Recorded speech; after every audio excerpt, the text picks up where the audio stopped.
मेरे प्यारे देशवासियों, I hope we ended the festive season of Diwali with joy and new hope. To break the grip of corruption and black money, we have decided that the 500 rupee and 1000 rupee currency notes presently in use will no longer be legal tender from midnight. Well, we hope we scared you there just a little bit at the beginning of this broadcast. Good evening. At this exact time, exactly a year ago, the Prime Minister stunned the nation with that announcement that all 1,000 and 500 rupee notes were being demonetized or being banned as legal currency, and that it was being done so by midnight. Within minutes of his address, there was panic as people rushed to banks to deposit their notes.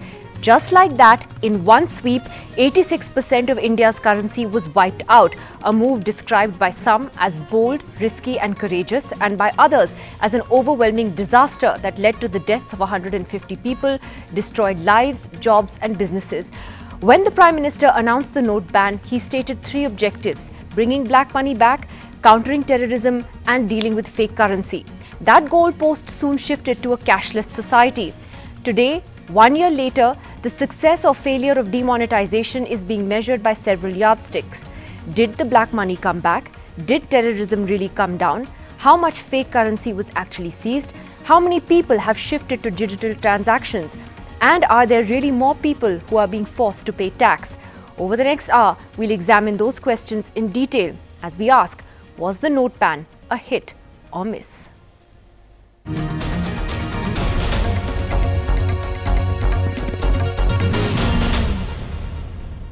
The government's PR blitzkrieg, the opposition's protests and a clash between Congress and BJP workers in Gujarat.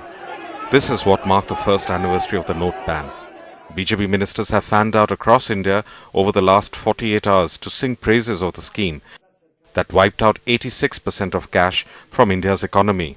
Demonetization was one in a series of steps which have helped the country move towards a more formal economy. Modi ji के इस कठोर निर्णय से जो काला धन, काला बाजारी और भ्रष्टाचारी लोग थे, उनको बड़ी चोट पहुंची। What we did through demonetization was to take the country forward in an historic and unprecedented way.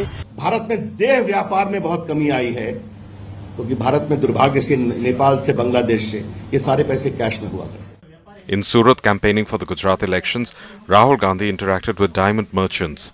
ये आप कृपया करके मत करवाइए, छोटे लोग मर जाएंगे। उन्होंने हमें कहा नहीं, ये 12 बजे होगी। आप प्रेस वाले हमसे पूछते थे कि आप जीएसटी को इतनी आगे क्यों नहीं बढ़ने रहे हैं, क्यों रोक रहे हैं। ये कारण था कि हम सूरत की रक्षा करना चाहते थे, हम इसकी रक्षा करना चाहते थे। Demonetization and GST have become key election issues out here in Gujarat, so much so that Rahul Gandhi decided to spend his entire day meeting traders out here in Gujarat's business capital, Surat, and the Congress jumped on the opportunity, playing up Rahul's Sholay analogy, GST as Gabbar Singh tax, with posters like this one. Bengal Chief Minister Mamata Banerjee also attacked the centre. Is it ignorantly they have done it? Whether they're innocently they have done it? Or is it a conspiracy? तो हॉट finance minister बोल रहा है कि खराब है, all economist are saying bad, then आप अकेला बोलने से, खाली चिल्लाने से हो जाएगा? Several economists may think that the note ban was a disaster, but the jury is still out on its long-term political impact beyond UP. NDTV Bureau Report. 1 year of the note ban, NDTV has been fact-checking each of the government's claims on the benefits of demonetization. Tonight, has the note ban really made India become a more digital and less cash society? Srinivasan Jain has more. So has note ban led to a surge in digitization? Has India made a big leap into a cashless society? There are many data points to examine this claim.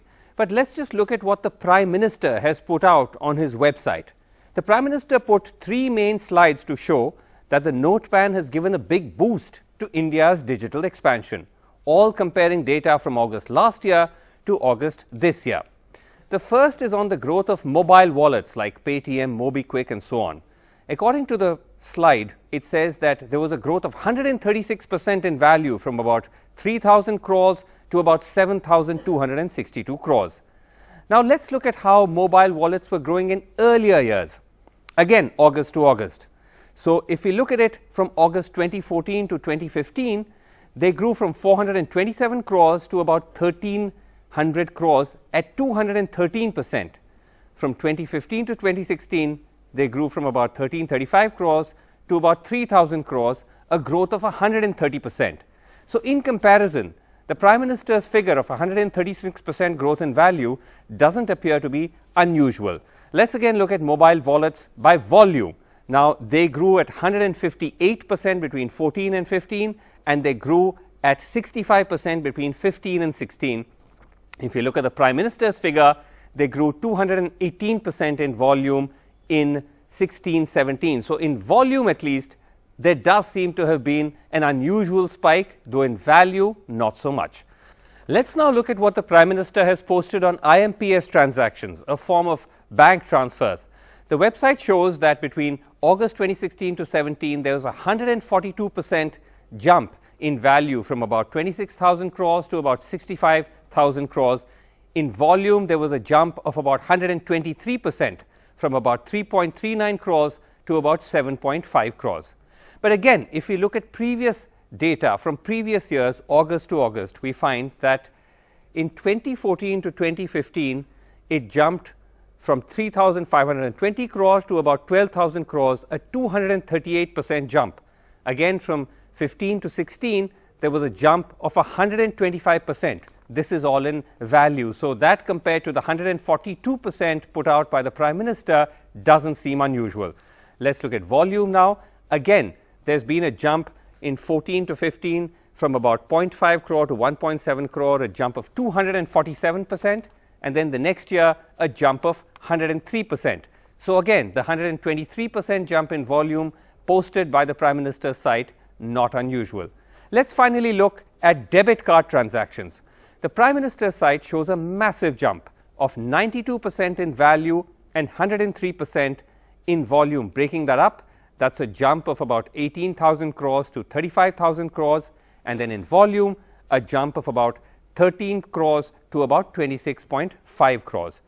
If you compare it to previous years, then this is the one case where there has been indeed a more than normal jump. Debit cards were growing between 14 and 15 at the rate of 29% and between 15 and 16 at the rate of 35%. So here, the Prime Minister's 92% jump does seem significant. Again, with volume, they were growing at 43% between 14 and 15 and growing at 34% between 15 and 16.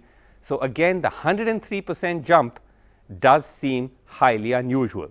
So in balance then, we can say that note ban has given a big boost to debit card transactions, but whether it's been a game changer for the digital economy is still a question mark. Has it though made India more of a cashless society? The government says it has.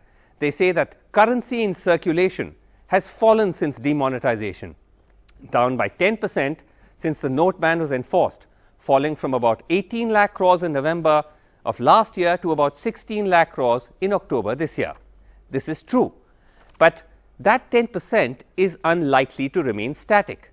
If we consider the average pace at which cash is re-entering the system since the note ban, we find that it has almost climbed back to pre-note ban levels, and that the 10% gap may soon become even narrower. So cash, in other words, is almost back. Well, that was some of the fact-checking done there by Srinivasan Jain, something that we've actually been looking at closely throughout the course of this week. And joining us first to talk about this one-year anniversary of demonetisation and what it means is the Finance Minister of West Bengal, Dr. Amit Mitra. Dr. Mitra, thanks for joining us tonight. You know, we heard what Mamata Banerjee had to say. She was among the first politicians to come out with strong criticism of the Prime Minister's announcement exactly a year ago. But I think the government has essentially tried to argue that there has been short-term pain for something that is needed in India in the long term, which is to make the economy more transparent, to bring, to move people to a more cashless society, not a completely cashless one. Do you find no merit in that argument at all? I think first of all, I think your listeners ought to know there are three sets of people in the world who did do this kind of massive demonetization. Number one was Omar Gaddafi. Number two, Nigeria's dictator. And number three, Soviet Union when it was still not Russia. Twice. What was the result of the three? Did anybody ever advise the Prime Minister on that? All three failed miserably. So I think this is the first point. Second point is, Mamata Banerjee said in her tweet, as you referred to, that there would be a move towards a recessionary trend. This was done on the very first day that it was announced, within an hour of the demonetization announcement. If you take a look at the numbers, what do you find? In quarter 1, 2015-16, the GDP grew by 7.9%. In quarter 1, 2017-18, this year, in 1 year's time, GDP growth has fallen to 5.7%. You know what that means, Nidhi? It is approximately 3 lakh crores that has been extinguished. Now, I think in Srinivasan Jain's statement, there was a question on this question of Paytm, etc. Are you aware that the Paytm owner, Alibaba, interestingly, is undergoing an investigation in China in a class action suit filed in New York, they state it. In other words, who has gained? Of course, Alibaba in a company called Baba in USA and in India. Now, Dr. is Mitra, the Chinese balance beginning Dr. to Mitra, shift? let me just ask So you. let me conclude. Sure, yes, sure. Surely. No, I just, sorry to I've interrupt given you the macroeconomic. Yeah, I understand that. So Yes. I wanted to ask you Sure, in specifics, please. and I want to take what Surjit Bhalla, who is now advisor to the Prime Minister on his council, and he'll be joining us in a few minutes, what he has argued in a piece that he has written on the impact of demonetization, and he's among the few economists who actually believes that demonetization was a good decision and that it has long-term benefits. And he says tax compliance was the most important metric to judge the success or failure of demonetization. What would you say to that? And it's interesting that there's actually the tax compliance numbers are a little muddled, and I'll come to those in just a bit, but they do show that in terms of actual taxpayers, there is an increase in this year. What would you say to that argument? You see, I think it's a very interesting thing that Mr. Bhalla is among, as you said, few economists, because all the economists by and large differ with him. Let me give a simple example. In West Bengal, when we came to office, there was 21,000 crores of taxes collected. We did not do any demonetization. We did the largest reform in terms of e-taxation. And central government gave us 4 awards on that, including the Golden Peacock. You know what happened? Proof of the pudding lies in the eating. Taxes more than doubled in 4 years without such thing called demonetization. We enlarged the tax base without demonetization. Probably Dr. Bhalla is not aware of this. So I think states are coming to learn from us. We are learning from the states. So this is a complete nonsensical argument that you need demonetization of a big hammer. What you need is tax reform, which we have demonstrated that we can do it with nothing to do with demonetization. I'm shocked that an economist would say something like this when all economists in the world by and large are saying the opposite. Well, Dr. Surjit Bhalla also says, interestingly, that the opposition opinionati, as I think he's calling people like you, is that demonetization failed because all the cash pretty much came back into the system. He says it's actually positive because now black money can be identified as black. This is up to tax authorities now, and a legitimate legal process is underway. Your thoughts? I think it's very interesting. I think it's very important for us to see.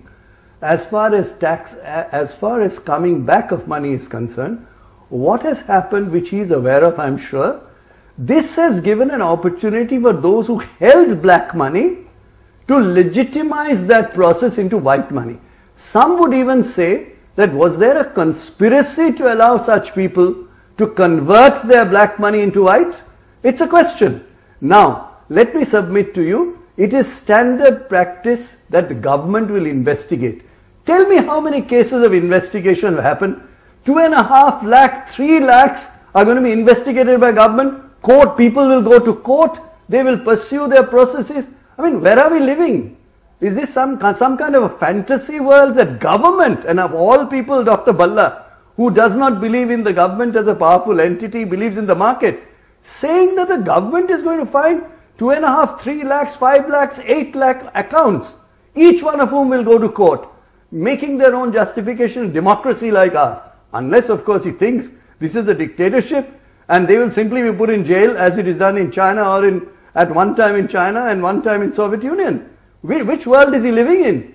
I'm sure private conversation will tell you government is ineffective in doing this. So could this be a conspiracy? Could this be just ignorance that all of this will come back? I'm shocked. Well, finally, so let me ask you. Where is the black money gone? So, let me. Sure. I'll just take 1 second. May I ask you? The Prime Minister also said, "Give me 50 days, and I will correct it." He also said that I will bring in, give you 50 lakhs in your account by bringing in black money stored abroad. Where is that money? Where is the gold, which is a source of stock of black money? Where is the real estate, which is a stock of black money? He tried to hit only the cash black money, and it ended up some people enriching themselves because they have successfully converted black to white, and government can investigate lakhs and lakhs and put them in jail. In a democracy, they will all go to court. Unfortunately, that is our democratic system, if you like it or not. All right. So therefore, this question of, yes. Sorry, I just wanted to ask you one quick last question, again on what Dr. Surjit Bhalla says, which is that it's not fair to blame GDP growth slowdown, the slowdown of the GDP growth on demonetization, that the slowdown was already happening before demonetization announced, which is true, was announced. I've often asked him, why did the government do it then? Yes, exactly. Now, I'll give you another more political economy issue, which probably Dr. Bhalla is not responsible for because he's never an elected representative, he has never held an elected position. First is the informal sector. That produces 40% of GDP, 80% of employment. Completely destroyed by demonetization. Everybody agrees on that. Look at the small sector. You go to Surat. Do you know that 1 lakh weavers with their machines have broken the machines and sold it for scrap? You go to Tirupur. Does Dr. Bhalla go to Tirupur? I have taken a dipstick. Tirupur, 40% of activity has fallen. 15,000 crores of business have fallen by 40%. Now you go to Ludhiana. You see it covered in newspapers today. 40% has fallen. Muradabad, Agra, Meerut. Now, all these are no evidence that all this is something he's not going to look at. Unemployment. In Surat itself, 1 lakh jobs were lost. Today in Bada Bazar in Kolkata, one of the newspapers on Sunday carried an investigative report. You know what they found? 50 to 90, that means average of 70% of business in Bada Bazar. Because of the small, informal, these two categories have fallen. Right. What is he talking about? All right, well, I'm going to put your questions to him next. And collapse of the system. I'm going to put your questions to him next. I know you have to go, Doctor. I think this is all airy. I'm surprised, to be honest with you, I'm surprised that somebody who believes in the market today has become the defender of a government, of a draconian act that the government has done and purchasing people. And what is it? Gujarat election. So you think of now GST remissions here and there. I said, please do not, on behalf of West Bengal, do not launch GST on 1st of July. You're unprepared. You will kill this great reform. And today, you look what is happening. Zabardasti, kar do 1st of July. Well, Dr. This is the nature of this government. Dr. Mitra, that people have to understand. All right, thank you again for joining us tonight, Dr. Amit Mitra, there, the Finance Minister of West Bengal, blunt as ever on what he believes are the issues with demonetization and threw in GST at the end as well. Let me go across to Surjit Bhalla first, right away, who's lined up, and to the rest of our panel tonight. Surjit Bhalla, Dr. Amit Mitra, remembering you very fondly many times during the course of this conversation, he says that he is surprised that as someone like you who believes in the free market can support what he called a draconian act by the government in doing demonetization. And I raised to him every point that you have raised in your piece, which he has argued against. What would you say to his criticism today? Look, I saw the interview, and I remember Mr. Mitra very fondly. I remember him fondly as an economist, not as a politician.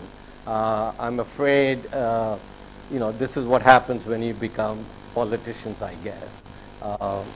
You become polemical, you argue not on facts but on emotion. Good luck to him in his electoral processes and etc. But I want to come to, let's take the points that he raised, and this was also raised by other politicians as well as the opinionati. For example, that all of these jobs have been lost, and these guys are really overburdened with sorrow about the poor, and keep mentioning that a lot of jobs have been lost. Well, 2 points I want to make regarding the loss of jobs. First, what is the evidence? And the evidence cited by ex-finance minister Mr. Chidambaram, and if you will, by the likes of Mr. Mitra, is that, listen, the CMIE data shows that there was a loss of jobs between September to December of 2016 and January to April of 2017. Well, the CMI data fortunately is on the website, and what every economist knows, maybe politicians don't, but I can understand why politicians don't want to look at facts that go against them or look at survey data that goes against them, is that if you look at January to April last year and January to April this year, you find about 4 million jobs were created. If you look at other January to August last year and January to August this year, 7 million jobs were created. So if you are saying that all, I can point to, you can point to, oh, I met somebody who got murdered the other day, and therefore saying that law and order has completely collapsed. We can always pick out one fact, but to generalize from that fact, when all the survey and large data evidence goes the other way, is not even funny. I mean, it's tragic, it's pathetic. But let me ask you, so you can't argue. Mr. Bhalla, let me just ask you, like that. Just on the fact checks that we've been trying to do, and let me ask you specifically on what were the objectives that the Prime Minister had laid out in his announcement, right? The first was, we're going to bring back black money. You had the government telling the Supreme Court it thought that there would be a gap of some 5 to 6 lakh crores, and that is the money that would come to the government. 99% of the money actually ended up coming back. That was one. You have, as far as fake currency is concerned, it was detected, but it was about 0.0007% of all the banned cash, which has led other economists to ask, well, was this really worth it, this entire exercise? Or, not 0.007, 0.002% of all banned cash. Then even as far as, terrorism coming down, we actually have figures that show that in Jammu and Kashmir, for instance, terrorism has actually gone up. In the months since demonetization, it hasn't come down. Stone pelting may have, but terrorism has not. So, did the note ban really achieve its objectives? Even on the digital front, except for a greater use of debit cards, there is no evidence to suggest that demonetization is responsible for us to move to a cashless society. Okay. Let me answer the last part first, which also was Srinivasan Jain was also showing it just a few minutes ago on your show. And again, it's very hard to argue with emotion. It's very hard to argue with ideology. We all have an ideology. And therefore, there's no point arguing. I believe this and I believe that. Let us take the data, RBI data, the same data Mr. Srinivasan Jain is using, the same data you're citing, and which was reported in my article. If you take January to August, which is those 8 months, and January to August this year, first of all, cash from ATMs has actually gone down by 8%. down by 8%. Second, you want cards at point of sale. Previous year was 34.8% growth over the previous year, and this year it's 83% growth. And then now you take prepaid plus mobile. Last year it was growing at 73%. Absolutely. What Srinivasan Jain was saying, things were growing. This year it's grown at 178%. So, you take the large base, as large a base as you can get, and or take total digital transactions. We're growing at 24% last year, and they're growing at 40% this year. So this is all the aggregate. We're not fooling around with small numbers to make a point. So therefore, as far as that is concerned, it is just, please show me the evidence. I keep asking, show me the evidence. Well, this is the RBI's own data. These are not numbers that Vasu thought of. This is RBI data. Let me just get the others into this for a moment. Manish Tiwari, I think Dr. Surjit, same data I'm using. Well, so therefore I'm asking the Congress and I'm asking Manish Tiwari. I think what Dr. Surjit Bhalla is saying, that is the data being cherry picked? That people are looking at it in whatever prism that suits them, their ideology, or what they feel about demonetization, which also seems to have really polarized opinions. Is that the problem? Are we not looking at it dispassionately enough? Manish.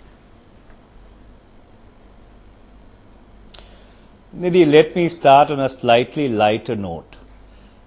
This government is going to absolutely ridiculous lengths to justify demonetization.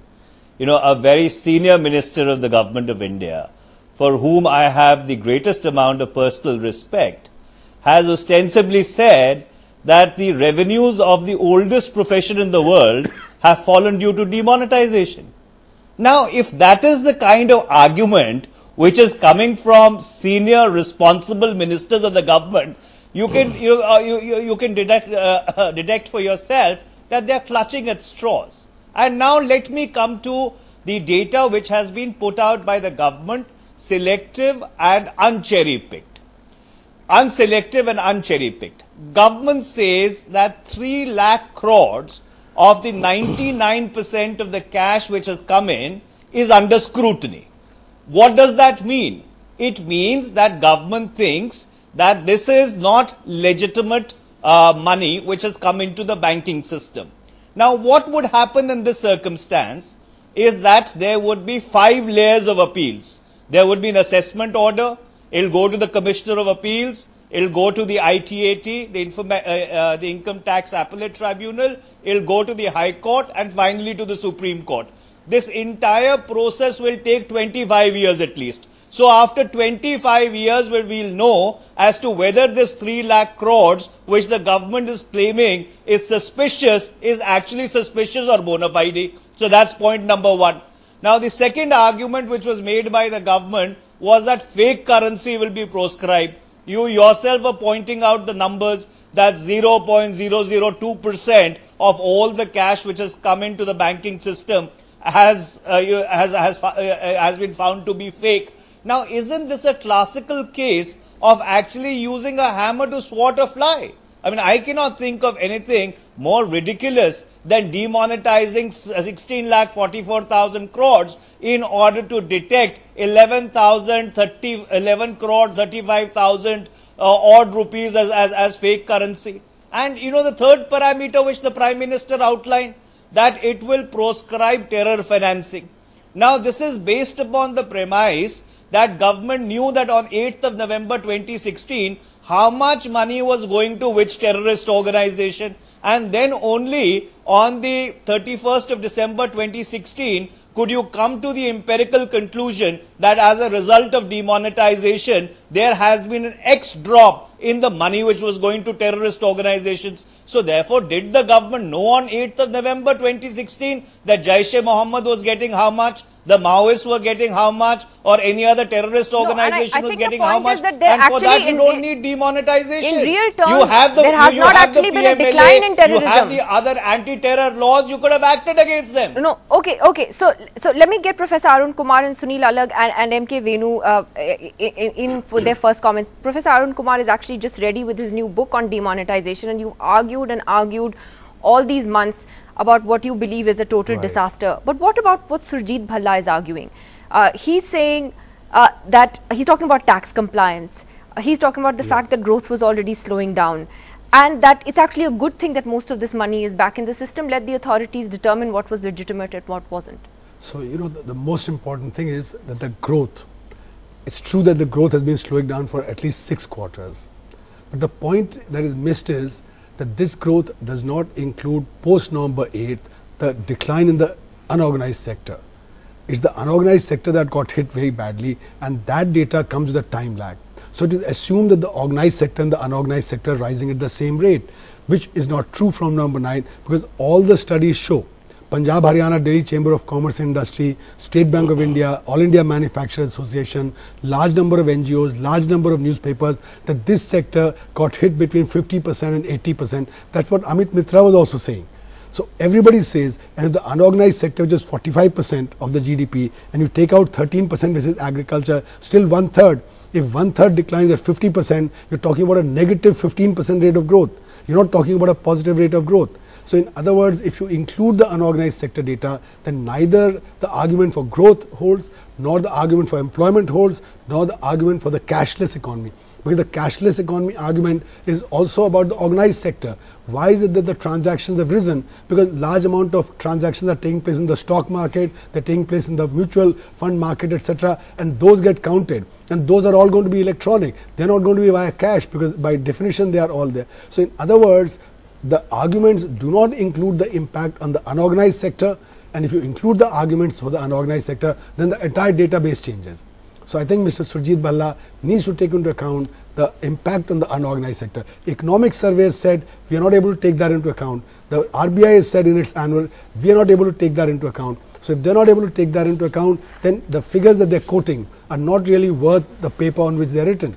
So that's the You know, part of the problem also with all this data has been, and I want to just bring this up on, for instance, on the tax base, is that you've had Venu, you've had the finance ministry saying something else, the prime minister saying something else, the economic survey saying something else. There are different figures that everybody has given on just how many new taxpayers have come into the tax base. In terms of actual numbers, the finance ministry says it's 80.7 lakh, economic survey says 91 lakh this year as opposed to 63.5 last year and 76 lakhs the year before.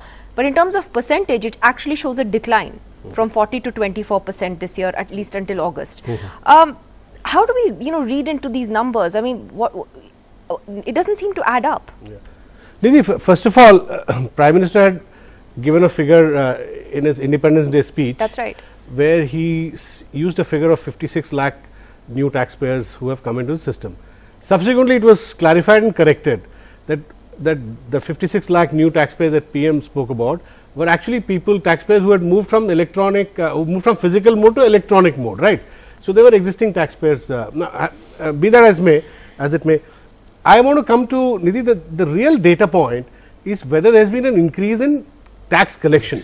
Now here I want to quote Surjit Bhalla's article today, where Surjit says that April to June, 3 months, the actual tax collection, direct tax collections, are below the budgeted target. Budgeted target is 15.5%, actual is about 13%.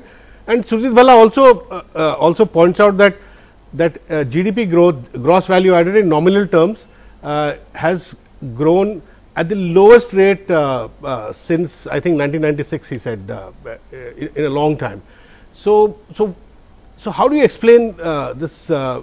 It must be partly attributed to demonetisation, not entirely, but definitely partly for the reason that Arun Kumar was saying, unorganized sector. Number two, I remember Surjit, he's here.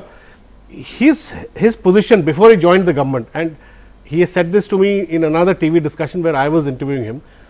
His position earlier was that demonetisation by itself is not a reform. If it is followed by other big reforms, tax reforms like GST and other direct tax reforms, then there could be a payoff in the longer run. Now, I don't know whether he still holds on to that position. And number two, Surjit also has been of the view that all the money has come back. So he now expresses optimism that the government would somehow 13 lakh accounts, 3 lakh crores. All government is going to send them notices, has already sent them notices. They're all suspects, but they're all going to go to court, as somebody else said, and the process is going to be very long. Even Yashwant Sinha has said that he is a former finance minister. The process is going to be very long. Now, is this the way to collect taxes? And again here, in his article, Surjit has said that tax authorities, I'm using his words, tax authorities have been known to be accomplices of the corrupt and the non-tax paying people who tax chores. And he said that the tax authorities need to transform and become overnight honest and morally clean, as Mr. Jaitley says, ethical and moral victory. Whatever. The government is moving from an economic argument to a cultural one, moral and ethical. You know, I want to talk about that. I want to ask Surjit, does he expect the tax department, this tax department, which has armed itself with draconian power, that is raiding people and asking questions later and not giving them a chance to go to an appellate authority or even get a okay, Surjit Bhalla, we'll get a chance to I'll come to Surjit Bhalla in just a moment. Let me just go to Sunil Alag on this other point that you raised about how the government has shifted the argument from an economic one, Sunil, to one where it's now being said, well, this was morally the right thing to do. And also, I think what has happened over the course of this year is that anyone who has raised questions on demonetization, the way it was implemented, whether it was even a flawed policy, is immediately labeled, well, anti-national, to chodo, that you have something to hide, you have black money, you're corrupt, that's why, you're opposed to demonetization. Is it really a moral argument, Sunil Alag? No, not at all. I mean, look, I've never supported any of those silly arguments of making it a moral issue. Look, there are a number of issues, and I've always supported the fact that demonetization was necessary in India. Did it meet all the objectives fully that it set out to do? No. But a lot of unintended benefits also came in. So let's not blame everything on demonetization and forget about and only evaluate what it was intended without adding the unintended benefits. So look, the economy has become formal, whether one likes it or not. You can give figures. Some will say less, some will say more. There has been a shift from the informal to the formal. That's undeniable. Talk about economists, even the Nobel laureate in economics, Mr. Thaler, has said demonetization was good. So well, hold on. When he heard that there was a 2,000 rupee note introduced, he said, damn. Okay, so I mean, I don't think he expected demonetization to introduce a high value note. One second, Nidhi, 1 second. You've not interrupted any. Let me finish and I'm open to questioning. That's not a problem. Look, as far as I'm concerned, even Professor Arun Kumar has said, like, look, when the cash economy was taken, if all the cash was taken out for 2 or 3 months, people who were reliant on cash did lose their jobs. There's no denying it. But now to say when the cash is back, that demonetization effect is the cause of jobs for the next 12 months and the next 18 months is equally ridiculous. Now that the cash is back, everybody who lost jobs, they put their money into the banks, they can take it out. The economy they're not the ones who lost jobs because of demonetization beyond 1 or 2 months. I remember people complaining, how do I pay? Now they can go ahead and pay. The ones who stood in the line, 1 second, let me finish please. All I'm saying is that, look, demonetization alone is not the effort that the government is trying to take against making the people honest. It's going to take a couple of years. There's no question about it. You have to add everything. Ultimately, jobs are going to get created when people start spending. When people start spending, the industrial output will go up and jobs will automatically be created. Now, the government is spending money on infra right now to create the jobs. You need that input. But to blame demonetization for it all is what I'm against.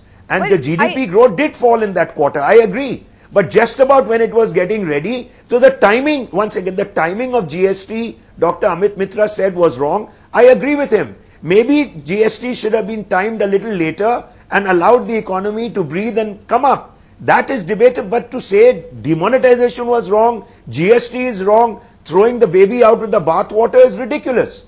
You can discuss timing. You can discuss whether full objectives have been met. But I'm against anybody who says it was a bad move. That's what I'm arguing against. So I just want to ask Mahesh Vyas, who is the Managing Director and CEO of the CMI, the Center for Monitoring the Indian Economy. One second, Sunil. Sunil, one second. I want to just please, I just want to come to specifically this point about jobs. One moment, please, Sunil. 1 second. I mean, he's mad if he does it. Everybody is quoting the CMIE's report, and Surjit Bhalla made a reference to that as well, where you talked about the job losses that took place in the immediate aftermath of demonetization. Now, we know that data on employment in India is actually pretty scattered and not always entirely reliable. That's a fact, which is why the government is trying to correct that. But is it correct to say that we are still seeing job losses because of demonetization or other factors? What is the latest data that you have at this point? No, I think the jobs that were lost this is for Mahesh Vyas. were beginning to be Sorry, Sunil, this is for Mahesh Vyas. was moving up, auto sectors were moving up, and along came GST. Okay, Sunil, so 1 second. This is for Mr. Mahesh Vyas. Yes, Mr. Vyas, go ahead. Yeah. Okay, so the first point you made is that there is lack of reliable data on employment and unemployment. I beg to differ. At least from January 2016, CMI, in association with Bombay Stock Exchange, have been putting out regular numbers every month on the labor participation rate, the unemployment rate, and a host of other numbers. And we have released 5 statistical profiles detailing job creation, unemployment rate, state-wise, gender-wise, rural, urban, age-wise. There is a whole lot of information available in the public domain today on the CMI website for everyone to study. Surjit has actually studied this in today's Indian Express. He has put out some numbers where he has compared numbers from one wave to another. So the first point I want to make is that there isn't any case anymore that there is lack of data on employment and unemployment. The government is making its efforts to also add in numbers, but I don't think we should now say that there are no numbers available. The second point you made is that is it fair to say that demonetization continues to impact jobs? Now here I think that we put out a number saying that 1.5 million jobs were lost during the period Jan to April 2017 compared to the jobs which were there in September, December 2016. Now I have kind of put an asterisk mark to that in my article in July 2017 that this could partly be because of seasonal impact. This issue is raised again by Surjit in today's article. It has been raised by TCA Anant and Rajiv Kumar and various other parts of the media. But I think doing a period over period comparison is important in knowing the impact of an event like demonetization. Next, the next wave we did, which is the May to August 2017 period, we again saw a loss of nearly 500,000 jobs compared to Jan-April 2017. Now, is this also seasonal? I don't think so. I think there is a lingering impact of demonetization, and not all these 1.9 million jobs lost are because of demonetization, but a significant number of them are. So demonetization has had a significant impact upon jobs. It has a lesser impact even now, but its impact is still there in a smaller way. I think that's very significant what you said. There is a lingering impact of demonetization. It's a significant impact. It may be lesser than maybe the last quarter, but it is there. Professor Arun Kumar and then Surjit Bhalla. Yeah. So, the point is that demonetization led to a decline in output. So capacity utilization declined, and the RBI data shows the decline in the capacity utilization. When capacity utilization declines, investment declines. And the CMI data shows that the investment did decline very sharply in the December quarter. When investment declines, then long-term growth declines, and that also leads to unemployment. The informal sector, the unorganized sector, the number of people who've gone back to the villages, etc., is shown by the fact that the demand for Manrega increased dramatically in the month of December and January. So all these things suggest that there's a long-term impact. It's not just that there's a short-term. So what is the note shortage has got converted into a long-term slowdown in the economy, and that is what is playing itself out. Regarding the taxes, if you look at the data that's available, there's a very sharp peak in the tax collection in the month of November, December, and then it fell very sharply. So in other words, there was at that point old notes were allowed to be used to pay the taxes, and that's why a lot of taxes got paid. Now that doesn't mean that that process has continued. And therefore, in a sense, the numbers have increased. But when numbers increase, it doesn't mean that the number of actually people who are paying more tax that increases. And there is historical evidence for that the numbers have gone up very substantially, but the total number of people paying effective tax has not gone up that significantly. It's only 1.7 million people who are effective taxpayers in India out of 52 million for which the data was itself available. an incredible number. Surjit Bhalla, you've heard a lot of points being thrown at you, but can I first ask you on what Mahesh Vyas talked about, the lingering impact of demonetization on unemployment, where people are still losing their jobs significantly because of demonetization even now? I want to address what Mahesh said because I think it's quite important. And I'm, as he correctly noted, I'm not one of those saying there are no data available. I think Mahesh and CMIE and BSE have done a fantastic job in bringing this data to the public, posting it on the website. It's another story that getting unit level data is very costly, but I understand that, so I have no complaints. Now, I think it's a very rich source of data, and that's why I used it. I won't use data lightly.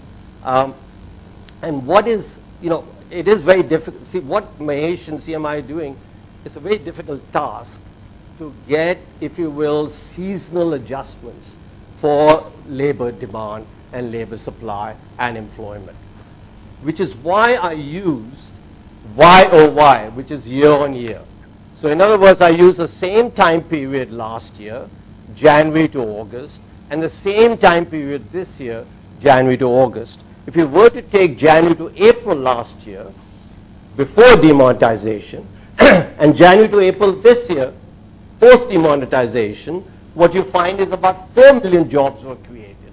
So I think it is statistically, and I would be love to discuss with him in private or offline, that comparing one season to another, i.e. September to December to January to April, is statistically not kosher. So if you do even what when is you have, standard, what everybody... Even when you have something as radical as demonetization that actually hits the economy, and Exactly. Isn't it important to look at data pre and post demonetization? Yes, yes, yes. And what do you think I'm doing? If I look at January to April 2016, that is before demonetization. That's when the growth rate was declining. January to April 2017 is post demonetization. That's exactly what I'm doing. So Mahesh, let me so ask therefore, Mahesh when about Mahesh and Sia, no, wait, let me just finish. No, this is an important certainly point. ask him. No. Okay, go ahead. Mahesh, go ahead. what Surjit Bhalla is saying is that you need to be looking at it from January to April last year and January to April this year, not from one quarter to the next. What would you say? I mean, what does that reflect to you, the 4 million jobs added from last year to this year? So what Surjit has done is actually correct.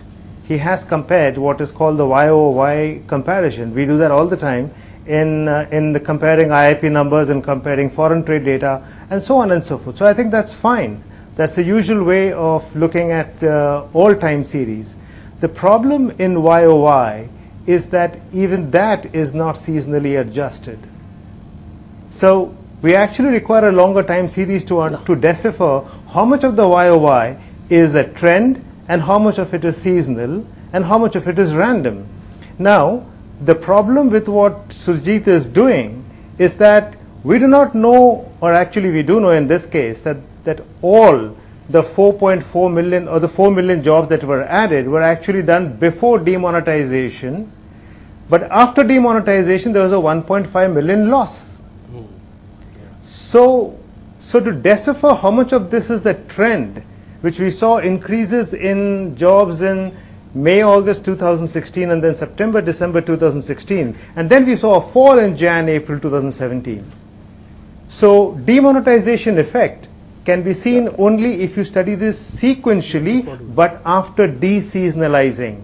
Unfortunately, we do not have sufficient data to do the deseasonalizing, and I think Surjit has made an important point by doing a YOY calculation, but we require to do a lot more to actually decipher what's going on. Well, let me just come though to because before this becomes very, very technical, I do want to ask Manish Tiwari the question, which is that Manish, at the end of the day, and this question has been asked to the opposition repeatedly, this is seen as a brilliant political move by the Prime Minister. They won UP, the note ban did not affect them politically in UP. You talk to people, they'll say we went through hardships, but we still want to give him a chance. what do you believe the long-term political impact of this will be? How do you explain the fact that in the immediate aftermath of demonetisation, when people actually died, couldn't get access to their money, they were okay with it. They were willing to give the PM a chance. They saw this as a good move.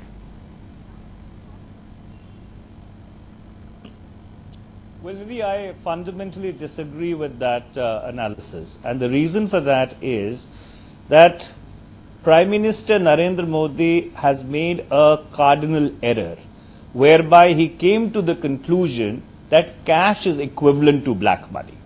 Yes, after demonetisation, they went ahead and won the UP elections. The UP elections had nothing to do with demonetisation.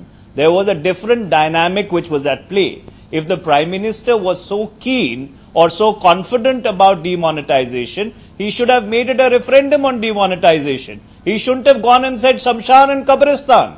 If the Prime Minister is so confident of his economic performance and economic track record, why is the BJP issuing all those hateful posters? The Ram versus the Hajj. Come on. So therefore, if I was a voter in UP who had lost my money, what they claim, had a relative who died, I would have voted against him too. But I didn't. I mean, you know what I'm saying? I'm saying people still have faith in him that he's doing the right, morally doing the right thing. How does the opposition explain that? It happened in UP too. UP, Nidhi, to put it very briefly, UP wasn't because of demonetisation. The BJP won UP for entirely different reasons altogether. But since demonetisation is this big prestige thing with the Prime Minister, despite everybody saying that it's a colossal failure on every conceivable parameter, you still have front page ads justifying it. So UP became the convenient peg for the Prime Minister to hang the demonetisation court on. Well, so if you want to have a discussion as to why UP panned out the way it is and where UP is today, I'm very happy to do that. All right, I'm out of time incredibly because we spent almost an hour talking about this, and I think the conversation on demonetisation isn't quite over yet. Even as we enter the second year of the note ban. Thank you very much to all of you for joining us tonight and talking about this issue threadbare. We'll see you again tomorrow night. Do join us then. Goodbye.